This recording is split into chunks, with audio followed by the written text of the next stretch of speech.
Que la gracia, la paz y el amor de Cristo Jesús nos acompañen hoy y siempre. Qué lindo es ese texto de la mujer samaritana y qué desafiante es pensar que Moisés estaba, en el texto de Éxodo, estaba acompañando y guiando al pueblo, y a cada falta de algo que tenían le tiraban en cara diciendo que antes estaba aún mejor.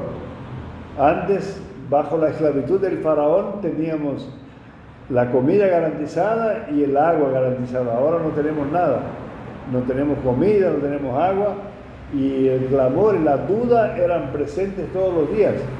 Tanto es así que Moisés también se desespera y va y dice a Dios: mira, no puedo más, esa gente voy a terminar siendo apedreado porque ellos quieren agua y no hay. Entonces Dios le dice, pero es interesante que Dios le dice que no vaya solo, va con las personas más consideradas del pueblo, los ancianos, por así decir, va y golpea la piedra y ahí sale agua.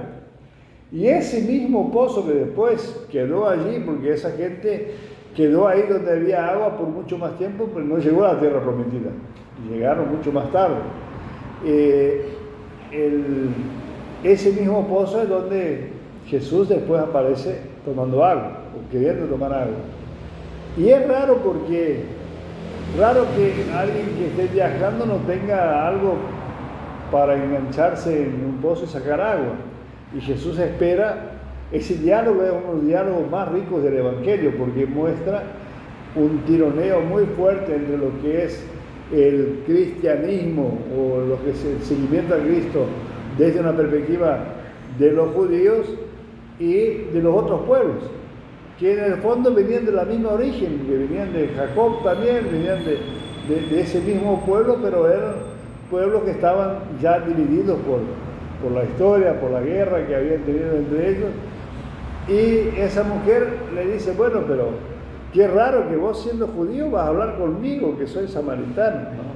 Entonces, y ahí lo desafía, y Jesús parece que entra en el truco y retruco, y le va marcando algunas cosas. Dice: mira, ese agua que vos tenés en el pozo, sí, que toman ese agua, vuelve a tener sed.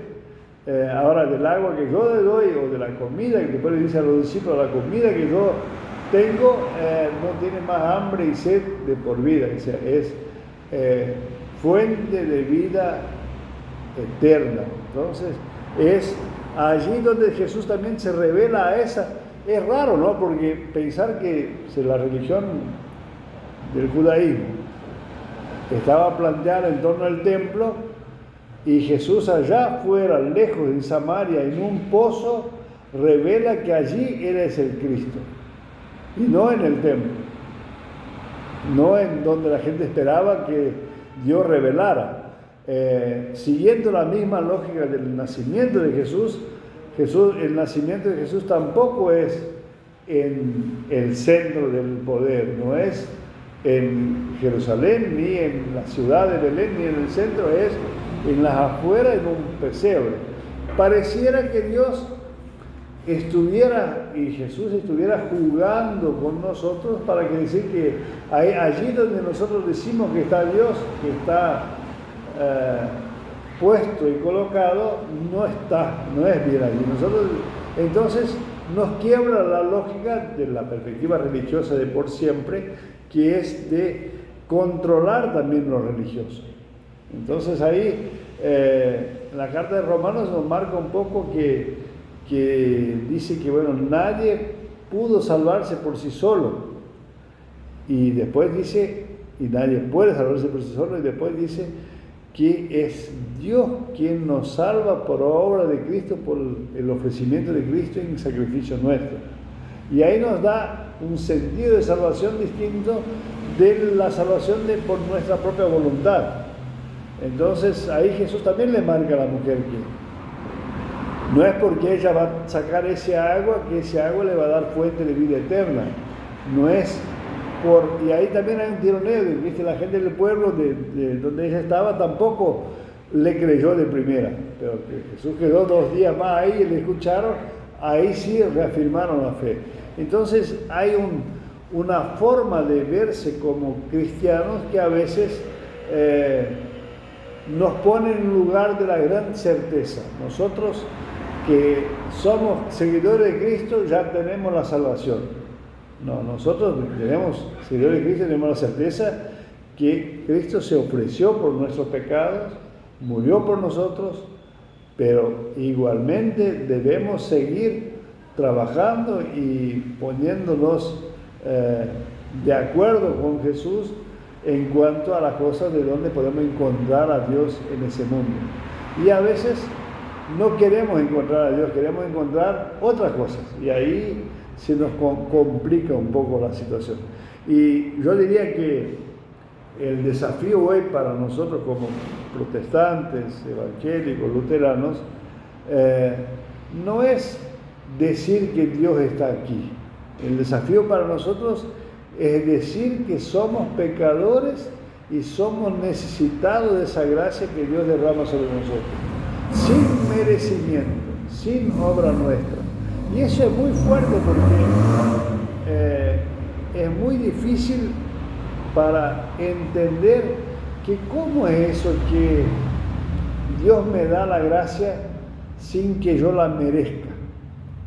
La teoría o la forma del mérito, del merecimiento, es algo que la mujer esa, por ser samaritana, tampoco tenía el merecimiento dentro de la perspectiva judía, pero Jesús le ofrece la gracia, le ofrece la fuente de vida eterna y le dice que tiene acceso incluso le da la revelación que Él es el Cristo y el Mesías, sin no era ni un rabino ni una autoridad religiosa, era una persona, una mujer del pueblo, que hasta los discípulos se escandalizan porque Él estaba hablando con una mujer.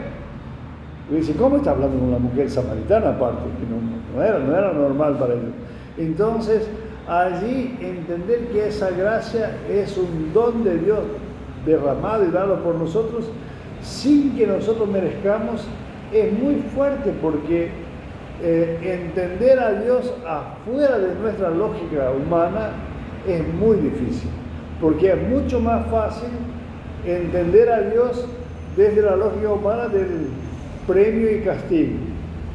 Si yo hago tal cosa, Dios me castiga. Si hago tal cosa buena, Dios me premia. Entonces ahí uno tiene una perspectiva de ir acercándose más al reino de Dios o al contrario, al infierno, como decían en el medioevo. Entonces ahí uno tiene entonces la condición de ser como ser humano una perspectiva de tener certezas. Si uno va por el mérito o el demérito, uno tiene certeza de que uno está más cerca o más lejos de Dios. Y lo que Dios nos da no son certezas, nos da una promesa, y a partir de allí nos da un sentido de ser cristianos sin certeza. Cristianos que recibimos la gracia y a partir de allí no tenemos nada que ofrecer a cambio a Dios. No podemos cambiar el agua que Dios nos da por el agua del pozo. No podemos cambiar la gracia por alguna actitud nuestra. Lo que sí podemos hacer es, mientras tanto, en comunidad, compartir los dones de esa gracia. Compartir, y a partir de allí entonces vamos a entrar en otra dinámica, en donde no tenemos la certeza de que nosotros tenemos la gran verdad, sino que la certeza que nosotros compartimos como pecadores y pecadoras la gracia que Dios derrama sobre nosotros. Y eso, a partir de allí veremos cómo será el espacio del juicio, que también está en el texto de Romanos, el espacio del juicio, y cómo será el tiempo después. Pero no nos importa el tiempo después, el tiempo que nos importa es el tiempo de la hora. Vivir como agraciados de Dios es lo más importante, sin la certeza de que somos mejores o peores que otros, sino que somos pecadores y pecadoras que recibimos esa gracia. Y eso es en la lógica del mérito, es un ni. Vos no sos ni mejor ni peor. Sos pecador y pecadora, o somos pecadores y pecadoras que recibimos esa gracia de Dios. Y eso basta, eso basta. Más que eso es poner en dudas la compañía que Dios tiene para con nosotros, como los que estaban en el Éxodo, que no entendían de por qué habían salido de la esclavitud y estaban con sed y querían agua y no tenían agua a disposición y querían volver a ser esclavos, como los discípulos que no entendían que Jesús podía hablar con la mujer y no querían que la hablara, porque no puede ser que esté hablando con alguien que no puede ser. Y el mismo Jesús que se siente desafiado por esa mujer que le plantea, pero ¿cómo vos como judío vas a hablar conmigo si nosotros somos impuros según ustedes? Y ahí él dice que la gracia de Dios o el amor de Dios va más allá de que cualquier persona y cualquier idea, es para todos, y a partir de ahí entonces empieza a abrirse. Un tironeo bastante interesante y muy bueno, que nos trae para ese domingo de Cuaresma